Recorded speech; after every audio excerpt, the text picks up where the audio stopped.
Alors, vous le savez, aujourd'hui est un culte particulier. C'est une consécration, et non pas une ordination. Nous allons voir un peu la différence de tout cela, et j'aime prêcher toujours dans le sens de ce que nous allons vivre. C'est pour cela que lorsque nous avons des cérémonies de baptême, je prêche à chaque fois différemment sur le baptême. Parce que le baptême est un thème simple, pas tant que ça. Il y a énormément de choses à dire. La consécration et l'ordination également. Et donc je vais vous citer tout un tas de très beaux versets, toute une série de versets qui nous parlent de ce que c'est que l'ordination, la consécration, la mise à part, et pourquoi. Alors oui, ce matin, je vais vous prêcher sur les ministères et les responsables de l'Église. Parce que oui, il y a bien des responsables. Il y a bien ceux qui portent une charge dans le corps de Christ, dans l'Église. Voyez-vous, nous avons chacun des rôles différents. Et je discutais hier avec un ministère, bon, il ne s'est pas identifié comme ministère de la parole, c'est un peu bizarre d'ailleurs, mais... il me disait, on était d'accord sur ce point, que nous sommes tous importants dans l'Église. Tu sais, si le petit doigt, si le pouce n'est pas là, comment le grand cerveau, la grande tête pensante, va donner l'ordre à la main d'aller saisir quelque chose? T'as beau donner l'ordre, s'il n'y a personne pour le faire, ben mon gars, ça sert à rien. Nous sommes tous unis et ensemble dans le corps de Christ. Toutefois, pour la bonne marche de l'Église, eh bien, nous voyons qu'il y a des ministères et il y a des rôles donnés à chacun. Commençons notre première lecture par 2 Timothée, chapitre 2, versets 1 à 6.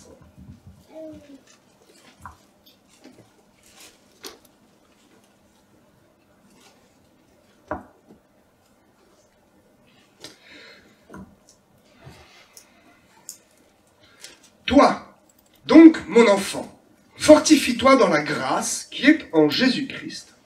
Et ce que tu as entendu de moi, en présence de beaucoup de témoins, confie-le à des hommes fidèles, qui soient capables de l'enseigner aussi à d'autres. Souffre avec moi comme un bon soldat de Jésus-Christ. Il n'est pas de soldat. En vérité, en vérité. Ce mot est répété. Tu sais que c'est important. Souffre avec moi comme un bon soldat de Jésus-Christ. Il n'est pas de soldat qui s'embarrasse des affaires de la vie s'il veut plaire à celui qui l'a enrôlé. Et l'athlète n'est pas couronné s'il n'a combattu suivant les règles. Il faut que le laboureur travaille avant de recueillir les fruits. Comprends ce que je dis, car le Seigneur te donnera de l'intelligence en toutes choses. Il y a plusieurs personnages ici. Mon enfant, comme un bon soldat. Et puis, n'est-il pas question d'un athlète et d'un laboureur? Qui est soldat? Qui est enfant? Qui est athlète? Qui est laboureur? Je ne vais pas m'étendre là-dessus, puisqu'il est écrit. Comprends ce que je dis, car le Seigneur te donnera de l'intelligence pour toutes choses. Ok, que quelques-uns prennent ce verset pour eux et qu'ils s'en emparent. Nous voyons ici, effectivement, que nous avons des rôles différents, n'est-ce pas? Et que le corps de Christ, nous, vous, moi-même, nous sommes assimilés à une armée qui se lève. Une armée qui se lève pour combattre le bon combat. Oui, mes amis, ne soyez pas dupes. Nous sommes en guerre spirituelle. Et vous le savez, ce qui est spirituel descend toujours sur terre. Ce qui est sur terre était spirituel avant. Nous menons pour le moment une guerre spirituelle. Et je crois que nous allons faire partie de ceux qui vont voir cette guerre commencer à arriver sur terre. Lorsque les démons vont commencer à se manifester en chair. Goliath, finalement, c'était un préambule. Je vous le dis, lorsque les démons vont commencer vraiment à se déchaîner et à prendre des corps, la guerre prendra forme visuellement. Mais nous serons prêts, parce que nous sommes l'armée de Dieu et nous sommes déjà dans un combat spirituel. J'espère que vous combattez en esprit, que vous priez quand même. Pas seulement pour votre propre bénédiction, mais que vous priez pour mener le bon combat, pour lier, pour chasser, emprisonner tous les démons qui sont autour. Oui, il y a des démons, pas très loin d'ici. Oh, ils sont interdits d'approcher. Pourquoi? Parce que si nous sommes l'armée du Dieu vivant, en chair et en os, il y a en premier lieu l'armée des anges, dans laquelle il y a 4 catégories d'anges. Oh, je ne veux pas aller trop vite. Et si, allons vite, allons-y, ne freinons pas, j'enclenche la vitesse. J'ai dit qu'il y a plusieurs catégories de chrétiens. Nous avons vu ici qu'il y a plusieurs exemples. Et ce qui est étrange, c'est qu'il y a plusieurs catégories d'anges, n'est-ce pas? Combien de catégories d'anges?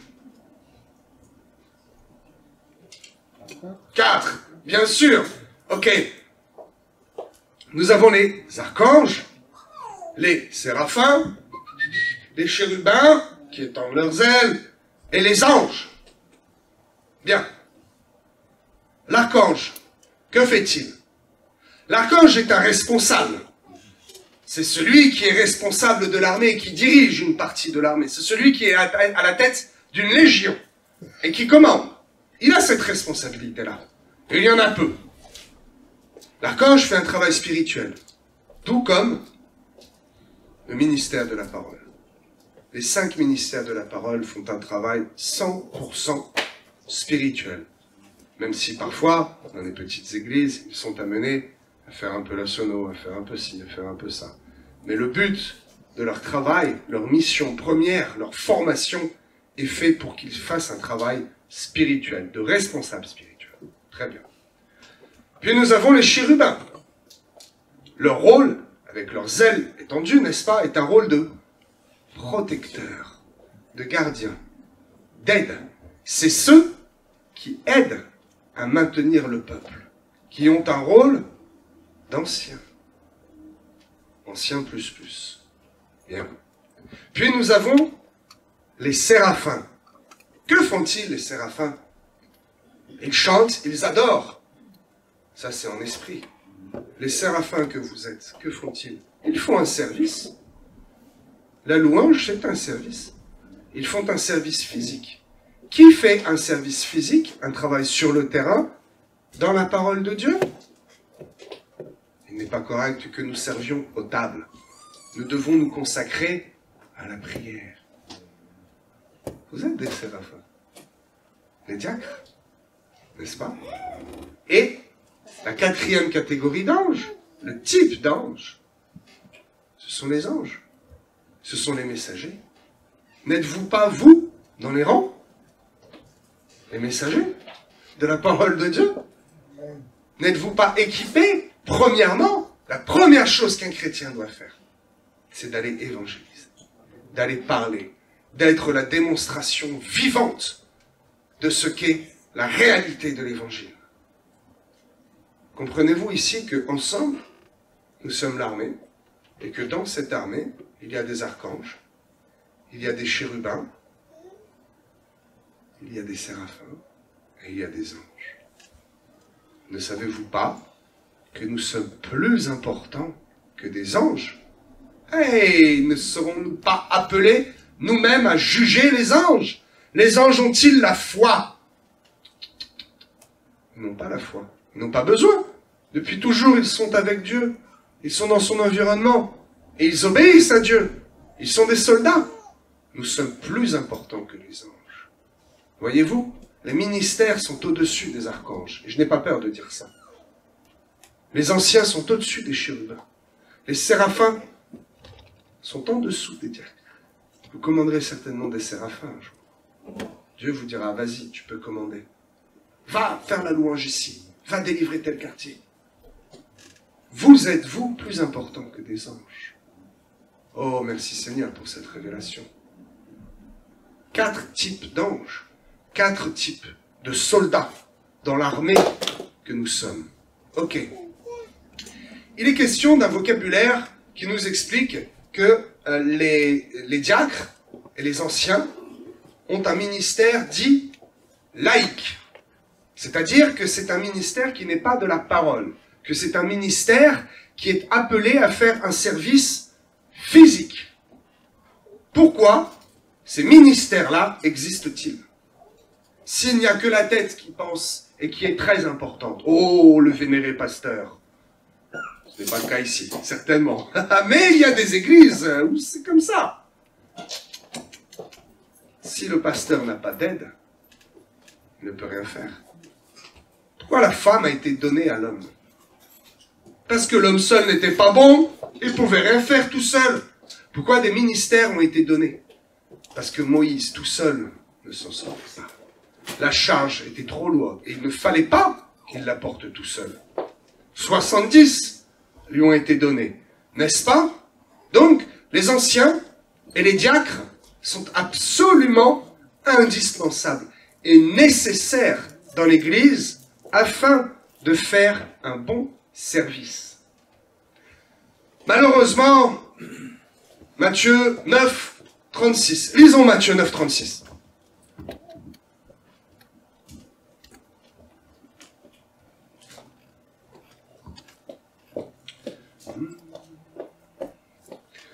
La moisson est grande, le champ est grand, le champ de ce monde. Souvenez-vous, le champ, c'est le monde.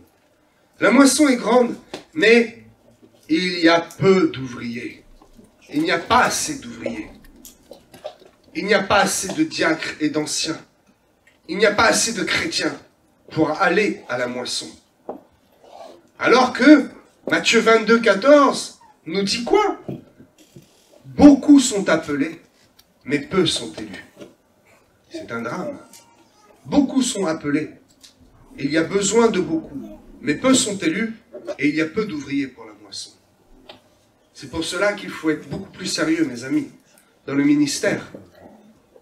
Même si vous n'avez pas de ministère de la parole, même si vous n'avez pas de ministère laïque, et que vous êtes dans les rangs, je vous garantis que vous êtes très important. Vous comptez aux yeux de Dieu et aux yeux des autres. Il y a un rôle qui vous est confié. Soit vous choisissez de rester assis, de rester tiède et de vous refroidir comme des glaçons dans le freezer, soit vous décidez de dire à un moment, je me réveille moi-même et je vais de l'avant. Le futur ancien qui est ici m'en parlait. Il disait, je pense que c'est nous-mêmes qui décidons de passer de l'état de Népios à Uos. Tu as 30 ans de conversion. Ça fait 30 ans que tu es là et que tu écumes les églises. Que tu nettoies les chaises tous les dimanches après dimanche avec ton pantalon. Et tu es toujours un enfant.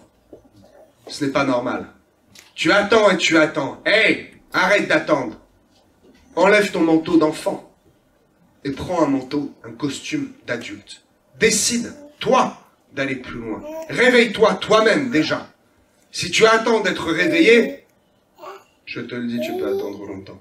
Dieu ne force pas. Par contre, si tu commences toi-même à te réveiller, ne t'inquiète pas. Dieu va être là. Et c'est lui qui va te lever. Lève-toi, prends ton lit et marche. Le gars s'est levé péniblement. Il s'est rabaissé, il a pris son lit péniblement. Il était impossible qu'il puisse marcher. C'est Christ qui l'a fait marcher. Pourquoi? Parce qu'il s'est déjà levé. Parce qu'il est passé de l'état de bébé, d'enfant, à adulte. Homme, femme, à la stature de Christ. N'est-ce pas? Alors, lève-toi, mon ami. Sois fidèle. Sois à l'heure. Sois zélé. Fais quelque chose. Et fais partie de ceux qui sont réveillés et qui participeront au réveil à venir. Alléluia. Ok. Peu d'ouvriers, alors que beaucoup sont appelés. Peu d'élus, comme je le dis souvent. Pourquoi? Parce que pour être élu, encore faut-il se présenter. Si tu es là, assis, et que l'on t'appelle, mais que jamais tu ne te lèves, tu as beau entendre l'appel, il y a beau avoir besoin. Si toi, tu ne choisis pas de te lever, personne ne viendra le faire à ta place. Ok. Alors, revenons-en au ministère, aux diacres, aux anciens, aux catégories de chrétiens, de soldats. Et il y a des spécialités dans l'armée, n'est-ce pas? Hey, nous avons des spécialistes de la louange. Nous avons des spécialistes, et c'est souvent des femmes, de la prière perçante. Nous avons des spécialistes de la parole, souvent des hommes. Nous avons des spécialistes de l'évangélisation, souvent des femmes. Pourquoi? Parce que Dieu nous travaille selon notre cœur et notre capacité déjà que nous avons depuis quand? Les fondations du monde. Ok.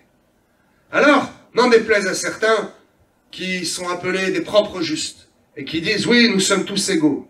Oui, mais si tu pars dans cette mentalité-là et que tu crois que tu es un Moïse alors que tu es un Josué, ça va être compliqué. Ce sont les paroles de l'apôtre que je reprends ici.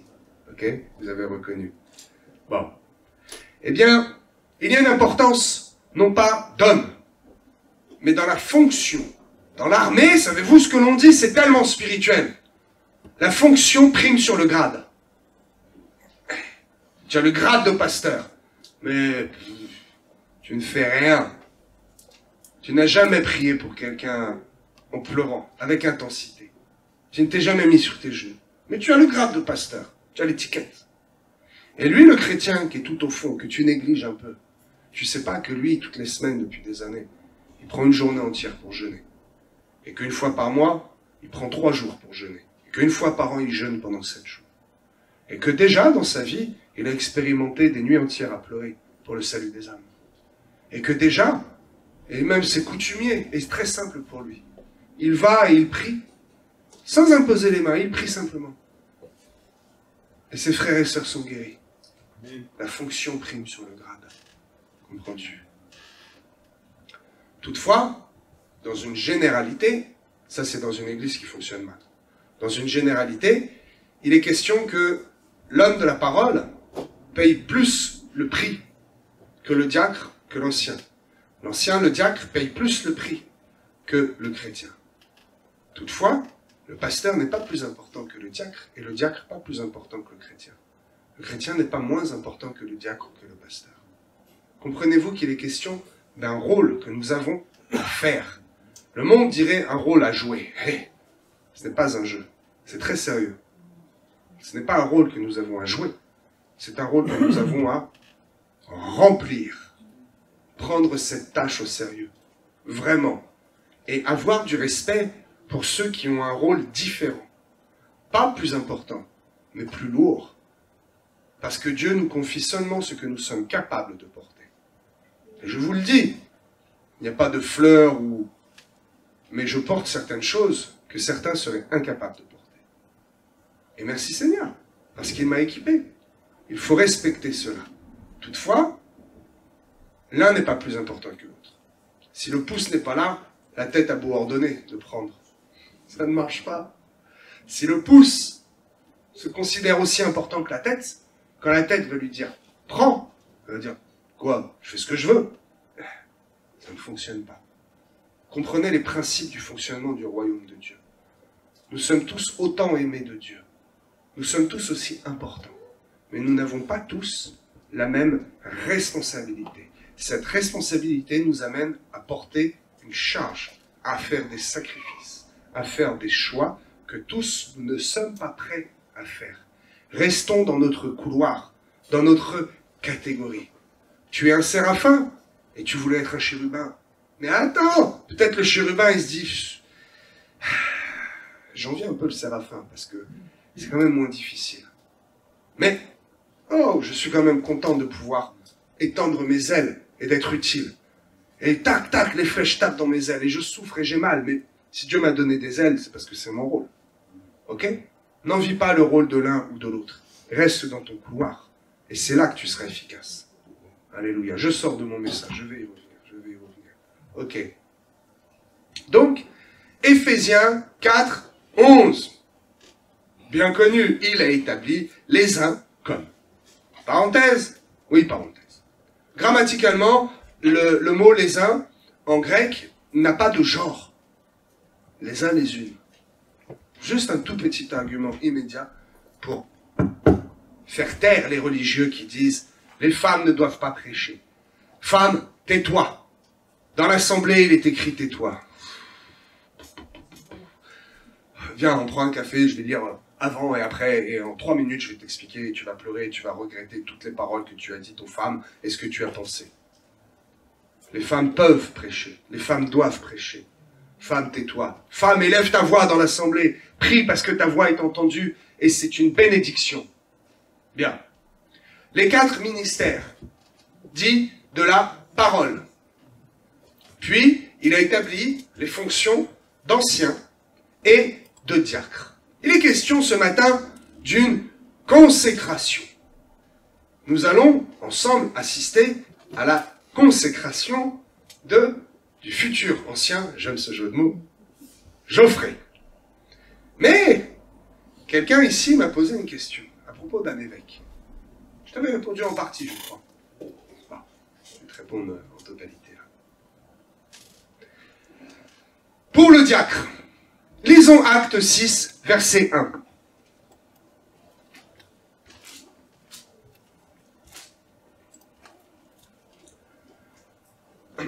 En ce temps-là, le nombre des disciples augmentait. Il est question de l'histoire de l'Église antique, de l'Église toute première nouvelle, de l'Église qui commence à se constituer après la résurrection de Jésus. Et il faut commencer à établir des règles, ils tâtonnent, ils ne savent pas. Aujourd'hui, nous avons 2000 ans d'expérience. Et encore, certains ne savent toujours pas. En ces temps-là, le nombre des disciples augmentait. Les hellénistes murmurèrent contre les Hébreux, parce que leurs veuves étaient négligées dans la distribution de ce qui se faisait chaque jour. Un peu plus haut, on sait qu'ils partageaient tout, certains revendaient leur terrain, leur maison, ils mettaient tout en commun. C'est une organisation qui est en train d'être rodée, n'est-ce pas? Et nous voyons ici que, comme le nombre augmente, eh bien, il y a un petit problème de logistique. Et quelques-uns se plaignent que la distribution est mal faite. Les 12, les responsables, les 12 convoquèrent la multitude des disciples. La multitude des disciples. Tous ceux qui sont disciples. Il n'y avait ici, pour l'instant, que des disciples. Le ministère de la parole, tout ça, c'était encore assez flou. C'était en train de se constituer. Et donc, ils convoquèrent la multitude des disciples. Et dire, il n'est pas convenable que nous laissions la parole de Dieu pour servir aux tables. C'est pourquoi, frères, choisissez parmi vous 7 hommes de qui l'on rende un bon témoignage, qui soient pleins d'Esprit Saint et de sagesse, et que nous chargerons de cet emploi. C'est bien un emploi, c'est bien un travail physique, un travail dit laïque. Pourquoi? Parce qu'il y a besoin. Pourquoi? Pour la bonne organisation et le bon témoignage, la bonne marche de l'armée, la bonne marche du corps de Christ. Ne savez-vous pas d'où vient cette expression de sergent? Ah, aux ordres, sergent, sergent. Sergent. Comme un gardien du troupeau, qui était fait pour serrer les gens. Alors, hop, 1, 2, 1, 2, 2, et puis on marche comme ça. Et à côté, il y a un sergent, un sous-officier, qui est là pour serrer les gens. Oh, hé, Michael, droit, t'es pas Henri, droit, carré, à moi, stop, stop. Tout le monde arrête. Il faut un sergent. Et il faut des personnes qui gèrent d'autres. Des groupes, c'est mathématique, c'est physique, c'est social et c'est biblique. Donc ici, trouvez-en 7 de qui l'on rende un bon témoignage pour faire ce service. Ce qu'il faut retenir, c'est le but. Pourquoi est-ce qu'il faut ces disciples-là? Pourquoi est-ce qu'il faut ces diacres? Afin que nous puissions continuer à nous appliquer à la prière et à la parole. Si tous les matins je suis là à rectifier ceci, à mettre un petit peu de ça, à changer l'eau de la machine, à régler ci, à allumer l'interrupteur, bon, bah c'est bien, je fais tout ça, mais je suis pas dans le bureau en train de prier, en train d'attraper l'onction. Chacun son rôle, mes amis. Si tout le monde se tient dans son rôle, à 100%, avant cet été, il y a un truc de malade qui se passe, je vous le dis, c'est clair. Donc, il s'agit ici des diacres. Acte 6, versets 1 à 4, un bon exemple, suite à un problème d'organisation. logistique. Très bien. Puis, nous avons un verset de référence, la référence donc de Tite 1, 5 à 9.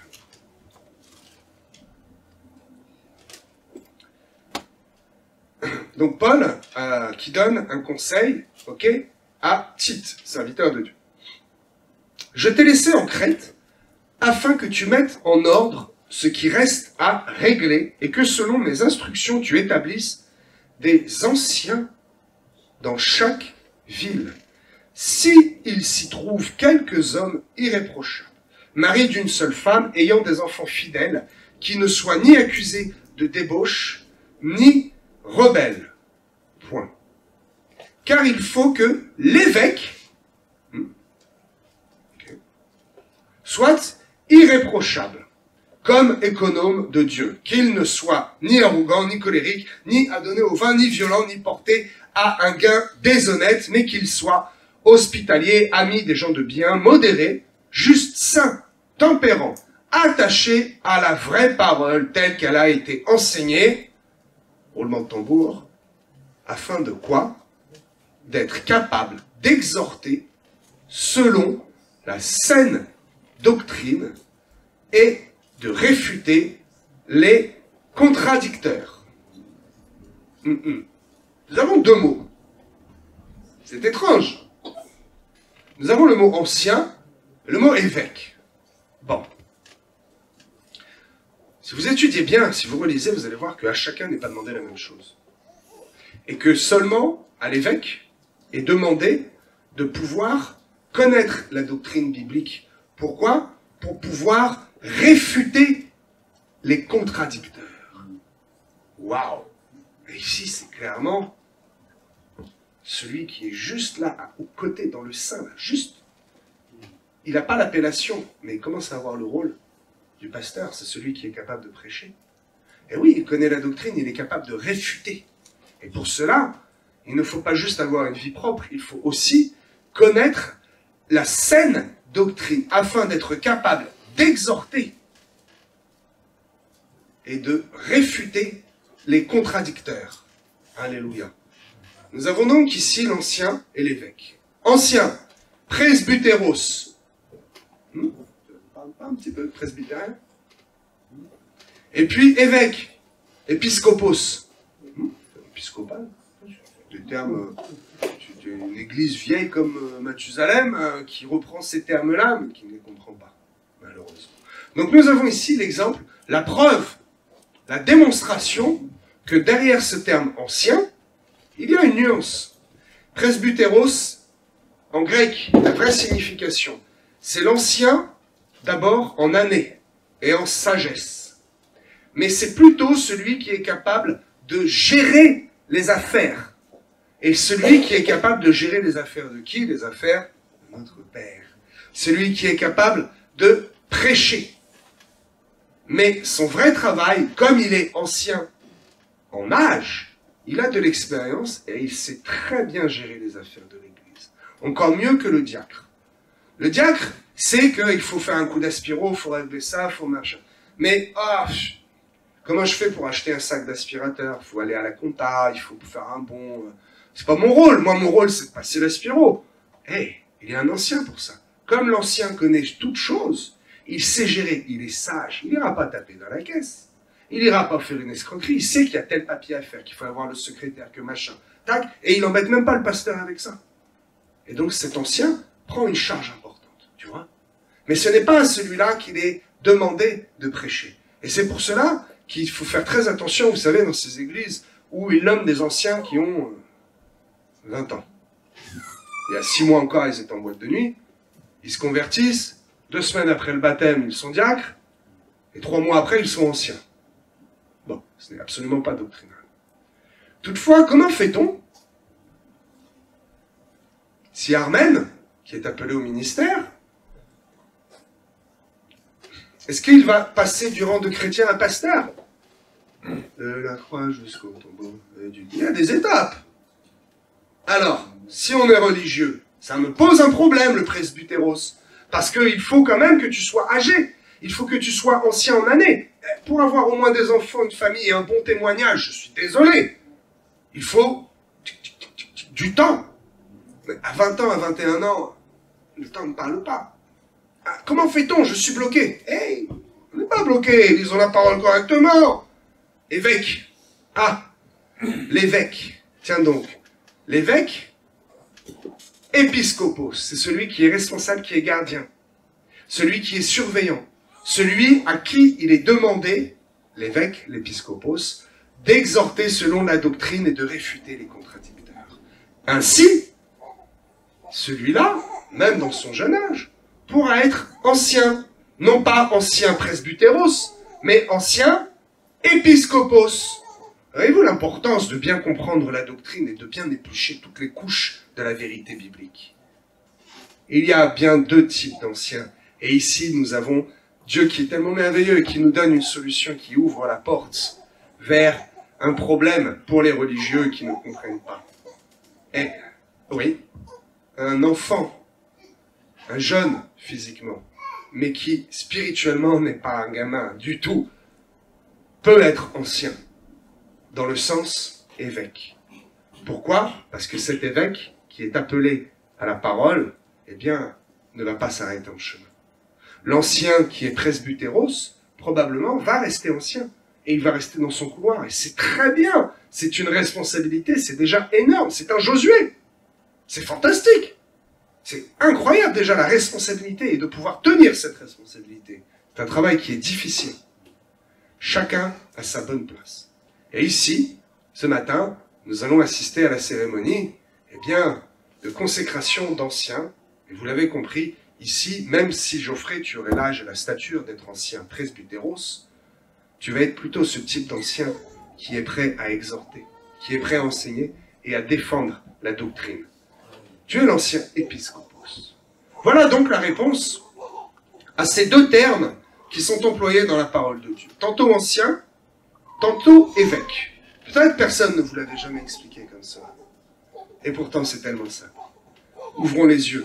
Plongeons-nous dans la parole de Dieu pour y chercher les réponses et toute révélation. Nombre 11, verset 16.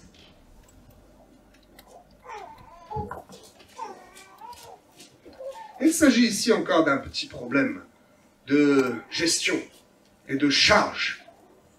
Moïse lui-même, tout au début de la libération du peuple, au début, quelque part, de l'histoire du monde d'Israël et de l'Église, non pas primitive, mais de la toute première Église, qui n'était pas appelée Église, mais qui était appelée peuple de Dieu.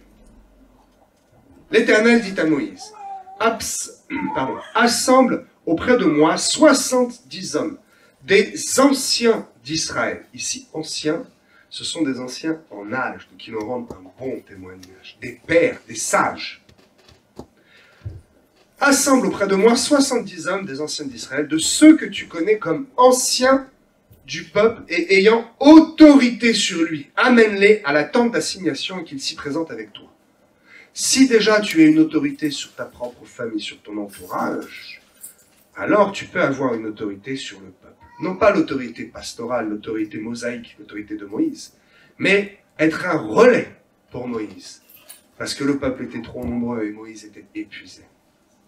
Dieu lui dit, amène-les à la tente d'assignation et qu'ils s'y présentent avec toi. Je descendrai et là, je parlerai, je te parlerai, je prendrai de l'esprit qui est sur toi et je le mettrai sur eux afin qu'ils portent avec toi la charge du peuple. Que quelqu'un se lève et me dise, il n'y a aucune charge en étant pasteur. Ça, c'est dans une certaine catégorie d'église qui se décline en 3 lettres. Où le pasteur, oh bah là, déjà, ce serait fini. Il dit, hop, hop, fin du message. Bon appétit. Hop, il tombe le micro et il rentre chez lui. Il n'a aucune charge. Au contraire, c'est l'église qui paye ses charges sociales avec un salaire bien gras à la fin du mois, les assurances payées, la maison payée, tout ça. Je vous le garantis, je ne mange pas de ce pain-là. Bref. Il y a donc une charge qui est portée.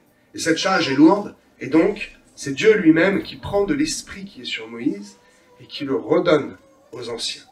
Pourquoi? Pour qu'il soit capable, qu'il soit équipé pour porter, partager cette charge. Ok. Il est important de comprendre cela, parce que si le berger, si le pasteur, si l'homme de la parole est sans cesse sollicité pour ci, pour ça, comment va-t-il passer du temps dans le jeûne, dans la prière, dans l'étude de la parole? Et il sort de sa ligne, il ne fait plus son rôle. Et lui sort de sa ligne. Tac, tac, tac, tac, tout le monde est décalé. Et le but qui était là, finalement, on se décale et on se perd. Et on n'y arrive pas. Et on dit, oh Seigneur, 10 minutes chaque dimanche matin. Pourquoi? Et le Seigneur dit, mais pourquoi toi tu obéis pas? C'est écrit, c'est clair et net. Suis les exemples des églises qui fonctionnent bien. Et j'en reviens à l'église Acer de Paris, où j'en fais vraiment la publicité.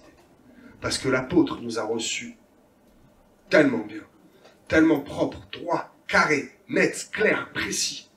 Tous ces jeunes, il n'y en avait pas un qui jalousait l'autre. Celui qui a passé ses 6 heures dehors sur le parking pour surveiller les voitures, mais je peux vous dire qu'il avait la banane quand on est sorti. Il est payé, c'est Dieu qui lui donne son salaire. En costume, dehors, beau gosse, bien coiffé, toujours digne. Attends, tu surveilles les voitures. Et l'autre, attends, t'aurais pas préféré à servir plutôt les petits fours, ou à être là, à porter la mallette du pasteur, ou à prêcher carrément avec des beaux souliers, le beau costume? Mais non, parce que moi c'est mon rôle. Parce que mes récompenses vont être très grandes. Parce que j'ai su tenir mon rôle.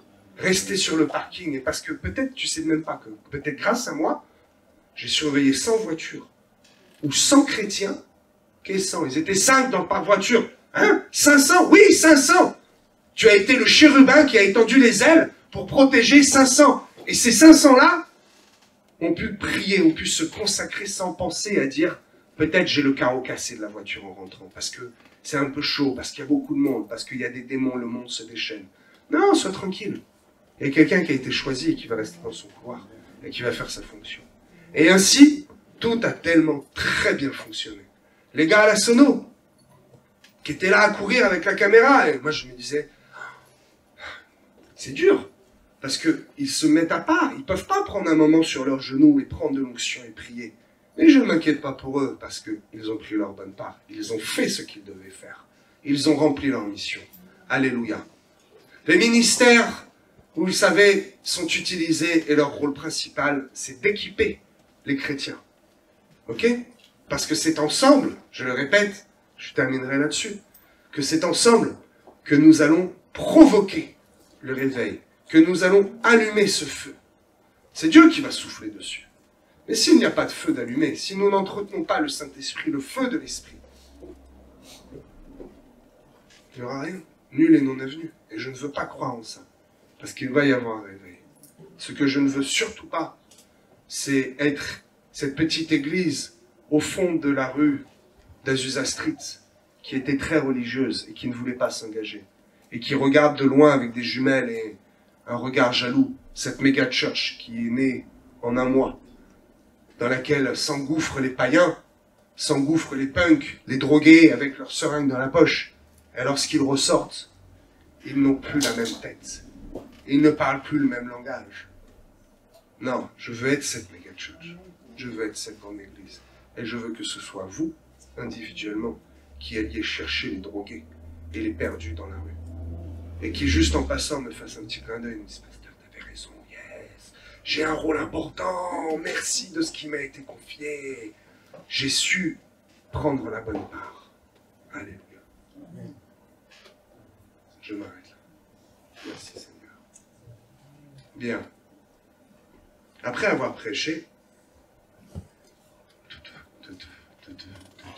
le moment arrive, futur ancien. Le moment arrive et le moment est là. Alors, la consécration n'est pas l'ordination. La consécration est d'abord la mise à part. Une fois l'homme de Dieu, la femme de Dieu, mise à part, elle peut ensuite être ordonnée. Mais avant d'être ordonnée dans un ministère de la parole, Ephésiens 4, 11, il faut déjà être mise à part. Kadash, en hébreu. Consacre-moi cela, les fils d'Aaron. Ok, ils ont été kadash, ils ont été consacrés, ils ont été pris pour être mis à part.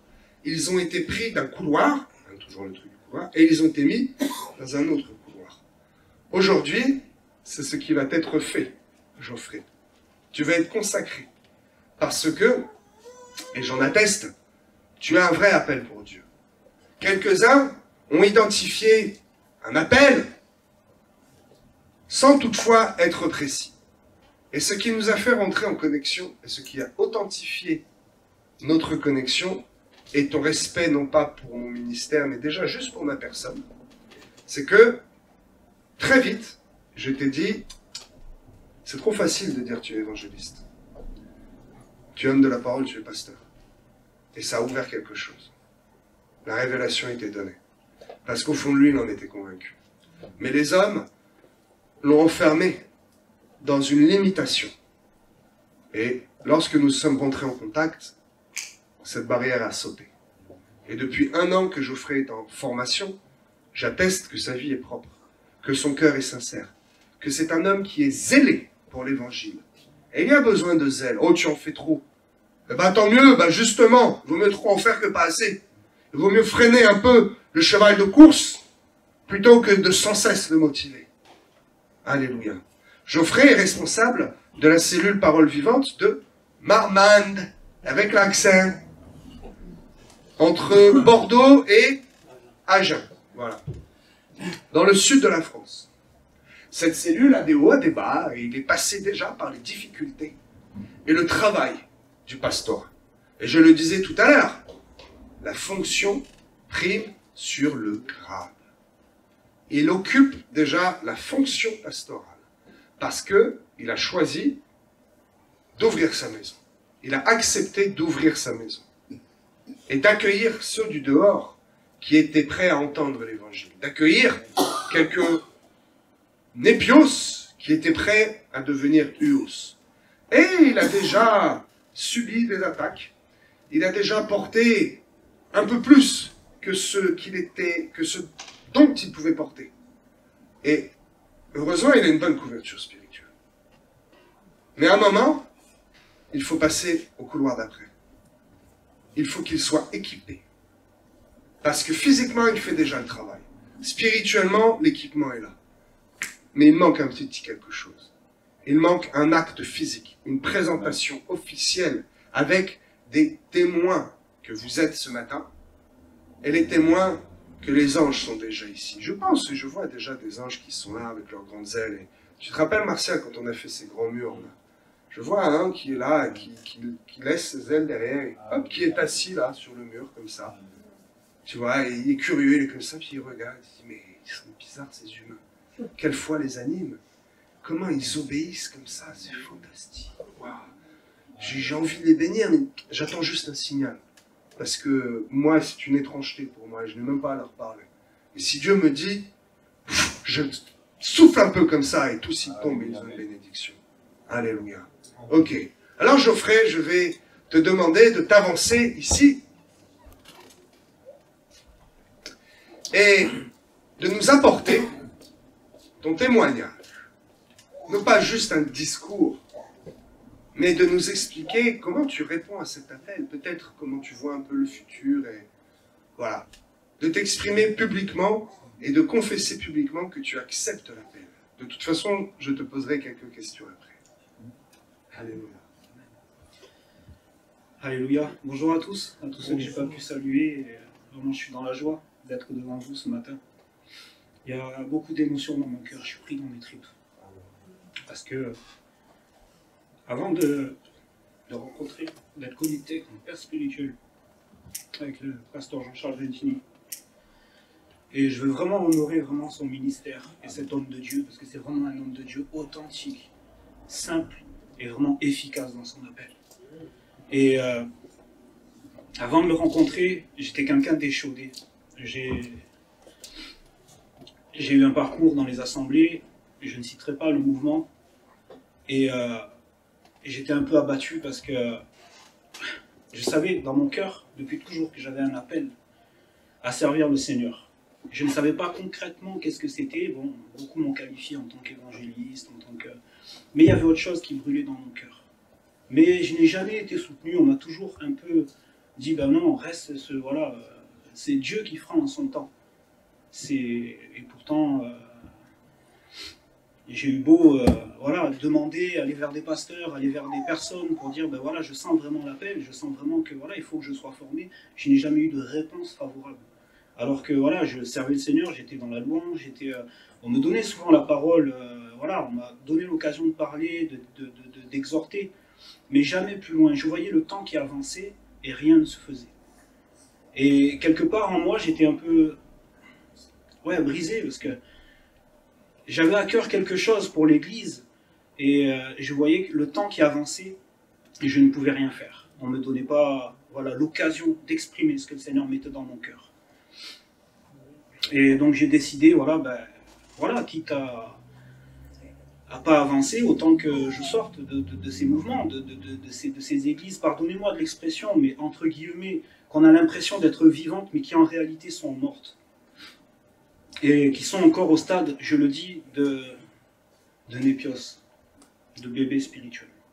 Et ce n'est pas péjoratif quand je dis ça, ce n'est pas dans un esprit de jugement, mais vraiment une réalité, parce que on n'avançait pas. On voyait qu'avec mon épouse, ça faisait des années, et puis on n'avançait pas. C'était toujours la même limonade, la même chanson. Prenez l'expression qui vous convient. Et on n'avançait pas. Donc on est sorti de là. Et voilà, pendant un temps, je suis resté à part, parce que je regardais le monde un peu chrétien, le monde un peu évangélique, et je me disais, mais en fait, j'ai l'impression que c'était...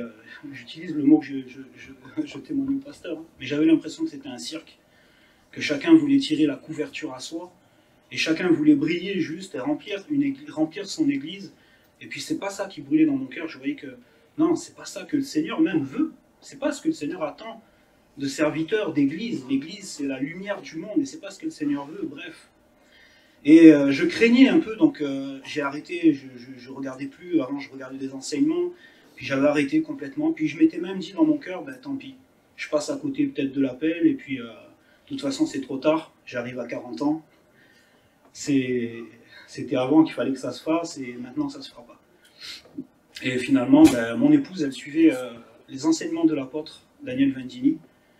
Et pour la première fois, concrètement, j'ai commencé à entendre parler de père spirituel, de couverture spirituelle. Et bon, ça me parlait sur le coup, mais j'avais toujours un petit retrait. Et finalement, ce qui m'a fait me connecter réellement à ce réseau, à cet appel, c'est la fameuse période Covid, entre guillemets, où j'ai vu que dans l'église où on était, il n'y a eu aucune prise de position. Par contre, au sein de l'église Parole Vivante et au sein voilà, du ministère de l'apôtre Daniel Vendini, il y a eu cette prise de position. Et là, ça a fait tilt en moi. J'ai dit, il y a peut-être des gens qui sont vraiment authentiques, peut-être des gens qui sont vraiment vrais. Et donc, dans la simplicité, mon épouse m'a montré une vidéo du pasteur Jean-Charles, qui était avec son père dans un partage. Et quand je l'ai entendu parler, il y a quelque chose qui m'a connecté directement. Et c'est le Saint-Esprit. Clairement c'est le Saint-Esprit. Et donc j'ai commencé à suivre le dimanche.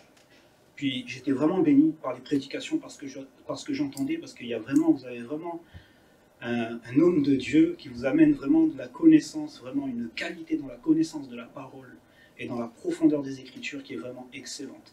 Et je ne dis pas ça pour lancer des fleurs, mais j'honore mon père spirituel parce que c'est la vérité. Et donc un jour, voilà, je priais, je disais, Seigneur, j'ai besoin d'avoir un père spirituel, j'ai besoin d'être formé, peut-être qu'il y a encore quelque chose à faire.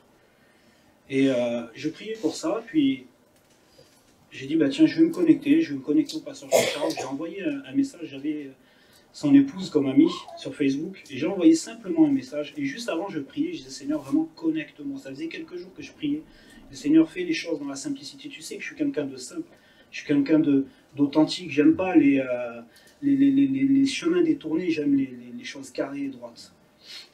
Et quand je lui ai envoyé un message ce soir-là, ça fait à peu près 1 an et presque 2 mois maintenant, j'ai regardé la date, j'ai encore le message. Et elle me répond tout simplement, écoute, le pasteur, il est prêt à t'appeler dans 5 minutes. Et waouh, j'ai dit quand même, ok, il n'y a pas de problème. Et de là, on s'est connecté. Et dans cette connexion, et tout simplement, je ne suis pas quelqu'un comme ça à la base. Et je lui ai dit, voilà, je suis l'Église, j'aimerais pouvoir apporter ma dîme, j'aimerais pouvoir donner parce que je suis béni et je veux bénir en retour. C'est un principe spirituel qui me tient à cœur. Et de suite, je sens dans mon cœur, demande-lui de devenir ton père spirituel. Ok, bon, ça va lui paraître un peu chelou, entre guillemets, que je lui demande ça comme ça. Mais j'y suis allé. J'ai dit, voilà, il y a quelque chose que je te soumets, je ne te demande pas de me répondre maintenant. Mais voilà, je suis en recherche, je pense avoir un appel dans ma vie, j'en suis même sûr, mais j'ai besoin d'un père spirituel. Est-ce que tu veux être ce père spirituel pour moi? Et ni une ni deux, il n'y a même pas eu un blanc. Il m'a dit, écoute, normalement je prends du temps pour réfléchir, mais là je sens le Saint-Esprit qui atteste et qui me dit oui. Et de ce jour-là, on s'est connectés, il a commencé une formation avec moi, un suivi, et qui m'a très très vite amené à découvrir vraiment mon appel. Donc moi je lui ai dit, voilà, je ressens un appel d'évangéliste. Mais écoutez, il n'a rien dit. Et dans mon cœur, intérieurement, je me disais, je sais qu'il y a autre chose. Mais la personne avec qui le Seigneur veut que je sois connecté, il va le découvrir lui-même, il va me le dire lui-même. Et c'est ce qui s'est passé. Et un jour, clairement, il m'a dit, on discutait, et j'ai dit, pasteur, est-ce que c'est possible qu'il y ait autre chose? Il me dit clairement, depuis le début, moi je le sais. Il me dit, mais c'est pas le moment, attends encore un peu. Et finalement, j'ai pas attendu bien longtemps, une semaine après, il me le disait. Et ça a vraiment déverrouillé quelque chose en moi, ça m'a rappelé beaucoup de paroles que le Seigneur me donnait. Et j'aimerais vraiment vous partager vraiment cette parole de 2 Timothée 3, 16 à 17. C'est une parole qui vraiment percute mon cœur et qui tous les jours repasse dans mon cœur. Toute écriture est inspirée de Dieu et utile pour enseigner, pour convaincre, pour corriger, pour instruire dans la justice, afin que l'homme de Dieu soit accompli et propre à toute bonne œuvre. Voilà la vision que le Seigneur a déposée dans mon cœur. Toute écriture est inspirée de Dieu. Et ça collait parfaitement au verset, le verset phare de notre pasteur, de son appel, Osée 4, 6, manque de connaissance, mon peuple périt. Et je reçois vraiment clairement cette direction dans mon cœur, de dire non, il faut vraiment ramener la saine doctrine au cœur de l'Église. Parce que mon Église a besoin de comprendre, mes enfants ont besoin de comprendre qu'ils ont besoin de passer ce cap de bébé spirituel à adulte. Parce qu'on a le choix. La parole, elle est claire. Paul le dit, je n'étais pas censé dire ce genre de choses, mais je précise pourquoi je dis ça et pourquoi j'en suis convaincu. Parce qu'il y a un passage de Paul qui dit que quand il était enfant, il réagissait comme un enfant, mais quand il est devenu adulte, il a fait disparaître ce qui était de l'enfant. Donc il y a un temps où on a le choix.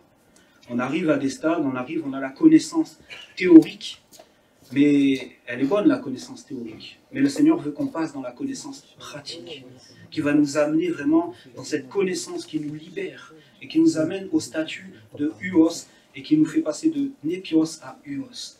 Pourquoi? Pour briller et pour aller chercher les âmes de ce monde qui se perdent.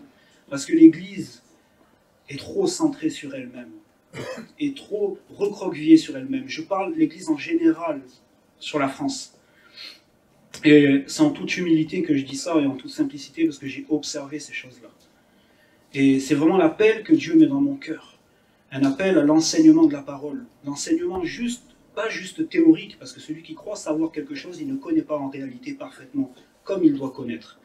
Mais cette connaissance qui libère, cette connaissance qui édifie, cette connaissance qui amène le peuple de Dieu à briller, à diminuer dans la chair, mais à laisser le Saint-Esprit briller et à éclairer le monde, parce que nous sommes la lumière du monde. Voilà. J'ai plus grand chose à dire. C'est vraiment l'appel qui résonne dans mon cœur. Je veux vraiment remercier le pasteur Jean-Charles. C'est vraiment un père, un ami, un conseiller. Et dans les moments difficiles, il a été là et j'ai eu droit à un soutien indéfectible, invariable. Et il est vraiment un exemple pour moi du modèle de Christ, je le dis. Et je te bénis, pasteur. Je te bénis, je te remercie de tout mon cœur. Et je remercie aussi, j'en profite, il y en a qui nous suivent sur Internet, je pense à mon épouse qui me soutient aussi, et qui est devant l'écran. Je te remercie vraiment d'être avec moi et de me soutenir.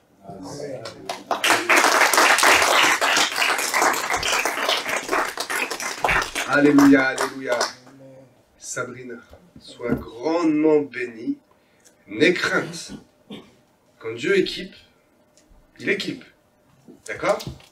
Là où c'était difficile avant, je ne dis pas que ce sera facile. Mais les difficultés seront avalées. Tu sais, comme un... Tu es là et tu es sur une piste avec des gros cailloux et tu as juste une Twingo. Tu es secoué, hein? C'est dur, hein? Mais la Twingo, elle est vaillante, alors elle avance. Mais là, Dieu maintenant va t'équiper et tu vas avoir là un beau 4x4. Alors les cailloux sont là, hein? Le chemin monte toujours. Mais tu seras plus gangassé, comme dirait ma fille, dans le sud, ils le disent. Secoué dans tous les sens. Non, tu vas être regardé. Ne t'inquiète pas. Tu vas survoler tout cela. Jusqu'à ce que Dieu t'équipe complètement et qu'il te donne un hélicoptère. Ça, c'est pour plus tard. Ok? Donc, ne t'inquiète pas, Sabrina. Laisse ton mari porter cette charge qui lui est confiée. Parce que Dieu va prendre de l'esprit qui est sur moi pour te redonner un peu et pour t'équiper.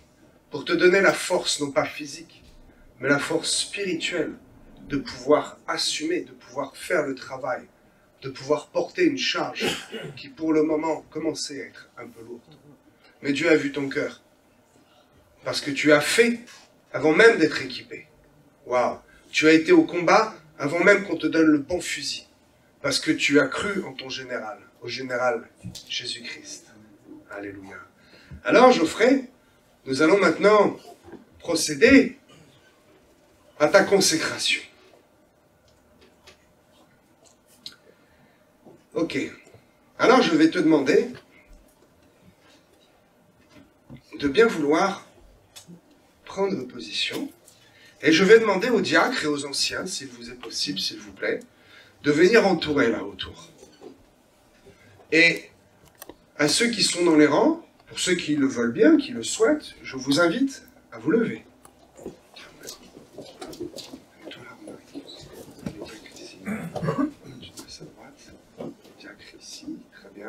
Alléluia. Alors, les ministères, ce sont des ministères. Les ministères dits laïques sont là non pas seulement symboliquement, parce qu'ils sont un soutien, et mes amis, vous êtes des témoins, les premiers témoins, n'est-ce pas? Le chandelier qui est ici est allumé, c'est uniquement pour un peu faire joli, pour la décoration, hein. C'est pas une question doctrinale. Mais tout cela réuni démontre un sérieux dans cette cérémonie, et démontre que oui, nous obéissons à la parole de Dieu, et que nous lui sommes fidèles, que nous montrons un certain sérieux dans l'évangile, et que nous montrons également un certain respect pour ceux qui se donnent à Dieu d'une façon plus, qui donnent aussi de leur personne et de leur foyer, et qui sont prêts, comme celui-ci, à travailler pour la moisson. Alléluia. Alors Geoffrey, je vais te demander, si tu veux bien, de nous lire à voix haute ce qu'il y a ici, ce que l'on peut appeler ta confession de foi. Amen. Moi, Geoffrey l'homme, je déclare m'être repenti de mes péchés et être né de nouveau par le Saint-Esprit. J'ai donné mon cœur et ma vie au Seigneur Jésus et atteste avoir reçu l'appel au ministère d'ancien. Sans contrainte et en mon âme et conscience, je désire authentifier mon service pour Dieu par la reconnaissance du corps pastoral et l'Église. Je souhaite recevoir la bénédiction par cette cérémonie et m'engage à obéir à la Sainte Bible en me conformant à ses instructions, afin d'accomplir mon ministère d'ancien avec honneur et vérité. Amen. Ok, alléluia. Alors, nous avons ensemble entendu ton discours, ton parcours, ta confession de foi. Nous avons entendu que tu es capable, que tu désires répondre à cette responsabilité, Geoffrey, et à cet appel. Alors moi, je vais te poser quelques questions, en tant que responsable. Devant Dieu, devant l'Église, et devant les anges, celui-là même qui est dans le coin là-bas, déclares-tu solennellement désirer recevoir la charge d'ancien par l'imposition des mains et la prière? Oui, je le déclare et je le souhaite. Alléluia. Geoffrey, t'engages-tu à accomplir ta mission et ton ministère par la puissance, par la volonté du Saint-Esprit, dans l'amour, l'humilité, la foi, la prière fervente, selon l'exemple de Christ, qui lui-même a aimé tous les hommes et nous a enseigné à assister même le plus faible. Je l'accepte. D'un cœur dévoué et sincère. Geoffrey, veux-tu dans l'unité, le respect, l'obéissance aux autorités établies, construire le royaume de Dieu, proclamer le message du salut en ne refusant aucune tâche matérielle et aucune tâche spirituelle proposée par l'Église, mais certainement plus imposée par le Saint-Esprit dans le cadre de ta fonction d'ancien? Oui, je le veux. Alléluia. Ok. Moi, pasteur Jean-Charles Vanzini, après avoir entendu cette déclaration de foi, cette confession publique, je proclame, je déclare et j'atteste que par cette imposition des mains et par la prière qui va suivre, tu pourras désormais être appelé, être nommé et prendre la charge qui t'incombe désormais, cette charge d'ancien épiscopos, cette charge d'évêque qui t'est confiée, cette charge qui va te mener sur un chemin beaucoup plus glorieux, qui ce chemin te mènera au pastorat et au ministère de la parole. Alléluia.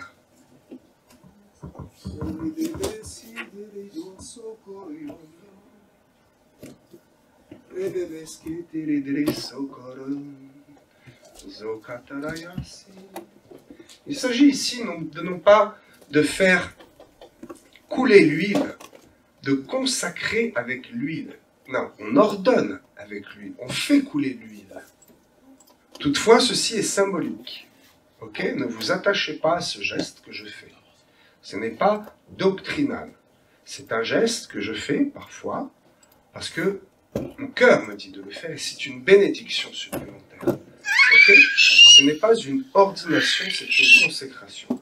Toutefois, j'utilise le symbole de l'huile comme étant une marque et comme étant une bénédiction particulière. Vous pouvez mettre le chant sourdine, s'il vous plaît, un chant hébreu, vraiment tout doucement. O disse que te doromando doroso, la casso cobrosende delle bendessi que te yandas.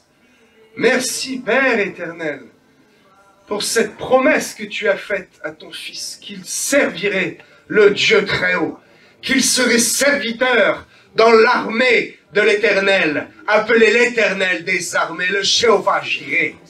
Merci, Père, pour sa vie. Merci pour le mandat qui lui est confié et qu'il s'empare maintenant. Merci pour ces bénédictions qu'il attrape dès aujourd'hui.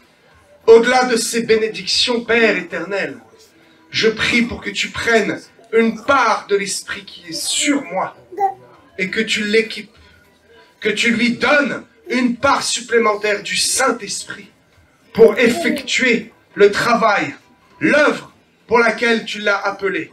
Oh, merci Père pour sa vie qui est propre, pour la vie de sainteté qu'il mène, pour la consécration et la mise à part dont il fait l'objet.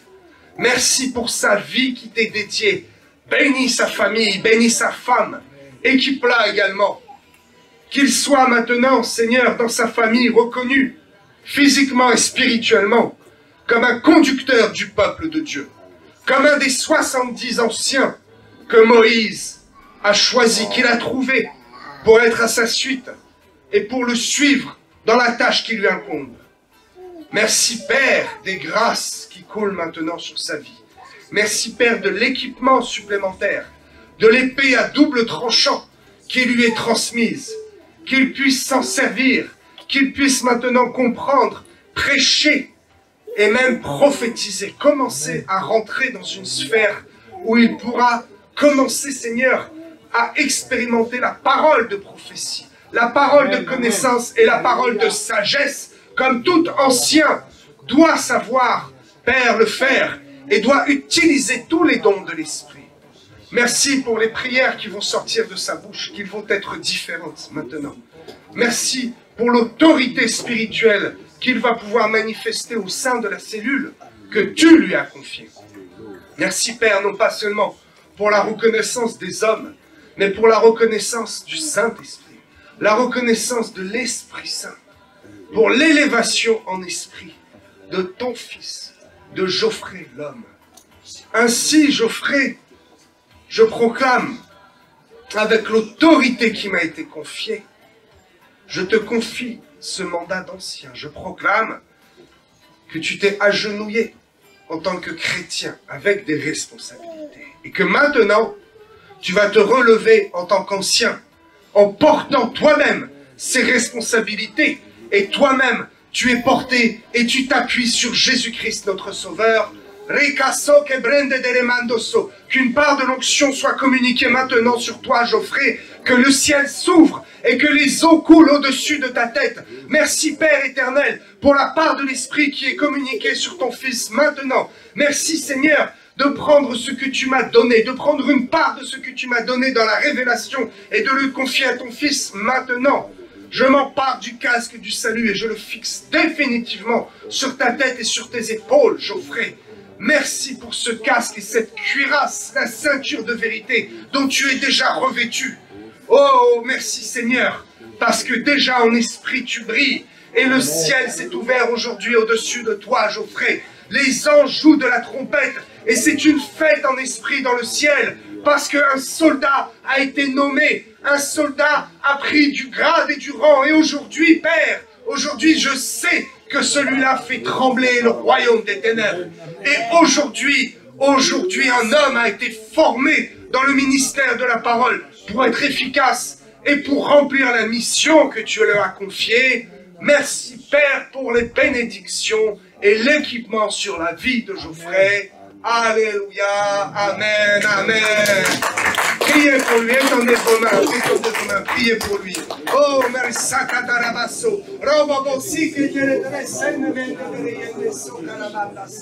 Oh, merci, Père éternel, pour les figures, les bénédictions, les arts de l'esprit dont ils sont pas maintenant. Qu'ils soient capables de porter encore plus, qu'ils soient capables d'aller encore plus loin, confie-lui des âmes maintenant, Père.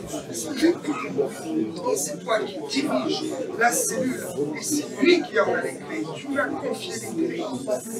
Merci, Père, pour cette tâche que tu lui as confiée. Et c'est toi,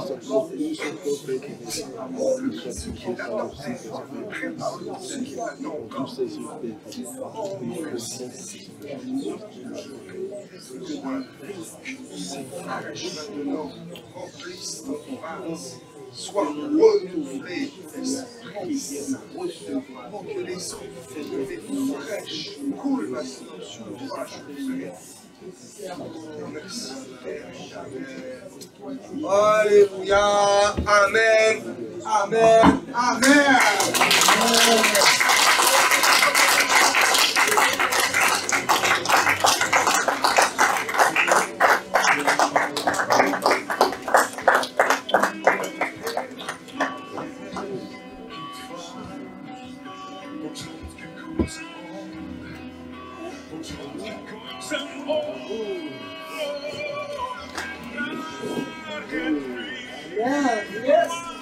Oh, Kohen Gadol, Adonai, louez son nom, Amen, Amen, Amen. Vous pouvez féliciter Geoffrey, vous pouvez applaudir le Saint-Esprit. Merci Père pour ce chant merveilleux.